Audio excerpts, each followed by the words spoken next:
আজকে আমি আমার মেয়ে আর কর্তা মিলে বেরিয়েছিলাম সন্ধ্যাবেলা ঘুরতে। আমাকে সানগ্লাস পরে দেখে ভাববেন না সন্ধ্যাবেলা আমার মাথাটা খারাপ হয়ে গেছে। অ্যাকচুয়ালি আমার হয়েছে কনজাংটিভাইটিস। কি করবো বলুন তো, পড়তে হবেই। অনেকে আবার হাসাহাসিও করছে জানেন তো, তখন চোখটা খুলে যেই তাকাচ্ছি আর আমার দিকে তাকাচ্ছে না। তো যাই হোক, এই যে হাক্কা নুডলস আর গ্রেভি নুডলস দিয়ে পেট পুজোটা সেরে আমরা বেরিয়ে পড়লাম বাড়ির উদ্দেশ্যে।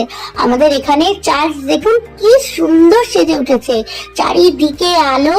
যিশুর আসার অপেক্ষায় সবাই অপেক্ষা করে বসে আছে। এখানে কালকে কিন্তু 3 ধরনের জায়গা থাকবে না, এত ভিড় হয়। তো যাই হোক, এখান দিয়ে দেখে আমরা মনে সুখে বাইকে করে বাড়ি ফিরছিলাম। হঠাৎ আমার আর মেয়ের মনে হলো বাইকে করে আর যাবো না, এবার আমরা একটু রিক্সা করে বাড়ি যাই। বাকিটা পথ রিক্সা করে বাড়ি ফিরেই দেখলাম মা চা রেডি রেখেছে। চাটা খেতে খেতে মনটা খারাপ লাগছিল। কালকে 25 ডিসেম্বর আর আজকে চোখটা কি বাঁধিয়ে ফেললাম। কিছু করার নেই, সবাই ভালো থাকবেন, টাটা।